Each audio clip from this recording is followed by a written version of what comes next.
wild frontier. You know, Davy Crockett was a childhood idol. Books were written about him, and he was even on Walt Disney on Sunday nights.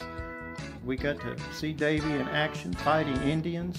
I mean, who couldn't admire a man that wore a coonskin cap and fought Indians? I mean, wow. Now that coonskin cap that Davy Crockett wore was something to be desired. And when Otho and his brothers learned about them by watching Davy Crockett on TV, they wanted one of their own. Grandma, on learning this, went about the task of making 3 coonskin caps for her grandchildren. And boy, were we proud to get those. Otho wore his coonskin cap everywhere. When we were playing outside, when we went to the grocery store, and even to church. Sometimes he wore it to bed. He was so proud of that. Now, Otho never wondered why Davy Crockett never fought vampires, as he only learned about this in later life, that vampires were around during that time, because all of you probably know now that Abraham Lincoln fought vampires. So they must have been around during Davy Crockett's time, but maybe they just stayed out of Davy's way there in Tennessee. But now Otho, wearing his Davy Crockett coonskin cap, encountered his first and only vampire in church one Sunday.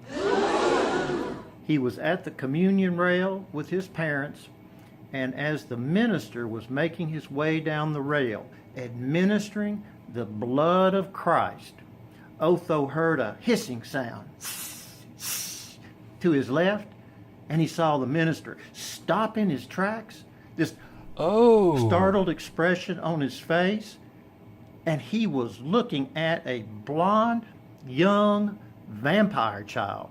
No. A child that had vampire teeth, who was staring at him as he was about to administer the blood of Christ. And she was gnashing her teeth and making those guttural noises.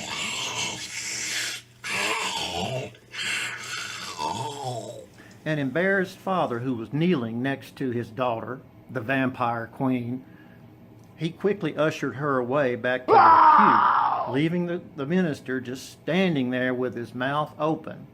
And Otho just took his coonskin cap because he couldn't believe it, and was just mortified that he'd been kneeling right beside a vampire during communion in a church. The moral of this tale is that Otho had his coonskin cap on. He felt strong like Davy Crockett. He felt protected. He didn't have to fight any Indians, and he sure didn't have to fight a vampire child there at the church railing. Keep your coonskin caps on and be safe.